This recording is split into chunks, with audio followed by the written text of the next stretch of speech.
ചർമ്മ ആരോഗ്യത്തെ സംബന്ധിച്ച് ഒരുപാട് വെല്ലുവിളികൾ നേരിടുന്ന ഒരു സീസണാണ് വിന്റർ സീസൺ. ഇത്തരം കാലഘട്ടത്തിൽ സ്കിന്നിന് പ്രോബ്ലംസ് വരുന്നത് മെയിൻ ആയിട്ട് രണ്ട് കാരണങ്ങൾ കൊണ്ടാണ്. ഒന്നാമതായിട്ട് ഈ ഒരു സമയത്ത് ചർമ്മത്തിലേക്കുള്ള ബ്ലഡ് വെസൽസ് ഒക്കെ ചുരുങ്ങുന്നു. അതുമൂലം ശരിയായ പോഷണങ്ങളൊന്നും ചർമ്മത്തിന് കിട്ടുന്നില്ല. അതുകൊണ്ട് സ്കിൻ വലിയാൻ ഇടയാകുന്നു. രണ്ടാമത് ഈ ഒരു സമയത്ത് അന്തരീക്ഷത്തിൽ വായുവിന്റെ ഡെൻസിറ്റി വളരെ കുറവാണ്. ഇതും ഡീഹൈഡ്രേഷൻ ഉണ്ടാക്കുന്നുണ്ട്. പിന്നെ ചില കാരണങ്ങൾ പറയുന്നത് ഇത് രോഗാണുക്കൾ പെറ്റുപെരുങ്ങുന്നതിന് വളരെ ഫേവറബിൾ ആയിട്ടുള്ള ഒരു കണ്ടീഷനാണ് തണുപ്പ് കാലം എന്ന് പറയുന്നത്. അതുകൊണ്ട് തന്നെ ഇത്തരം രോഗാണുക്കൾ ഉണ്ടാവാനും അത് സ്കിന്നിനെ ഇറിറ്റേറ്റ് ചെയ്യാനുള്ള സാധ്യത കൂട്ടുന്നു. പിന്നെ അതൊരു പൂക്കാലം കൂടി ആയതുകൊണ്ട് സ്കിന്നിനെ ഇറിറ്റേറ്റ് ചെയ്യുന്ന പൂമ്പൊടികളൊക്കെ അന്തരീക്ഷത്തിൽ ധാരാളം ഉണ്ടാവും. ഇതും സ്കിന്നിന് ഒരു പരിധിവരെ പ്രോബ്ലം ആയേക്കാം.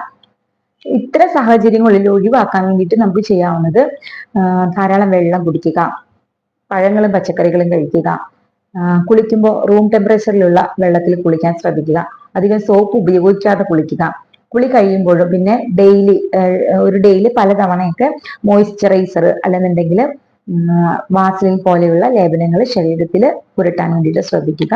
സ്കിൻ ഇറിറ്റേഷൻസ് ഉണ്ടാകുന്നുണ്ടെന്നുണ്ടെങ്കിൽ അവിടെ അധികമായിട്ട് ചൊറിച്ചിൽ ഒന്നും ചെയ്യാതെ ഇരിക്കാൻ വേണ്ടിയിട്ട് ശ്രദ്ധിക്കാം. ഇത്തരത്തിലൊക്കെ ശ്രദ്ധിക്കുകയാണെന്നുണ്ടെങ്കിൽ ഈ മഞ്ഞുകാലത്തെ അധികം സ്കിൻ പ്രോബ്ലംസ് ഇല്ലാതെ തന്നെ നമുക്ക് അതിജീവിക്കാം.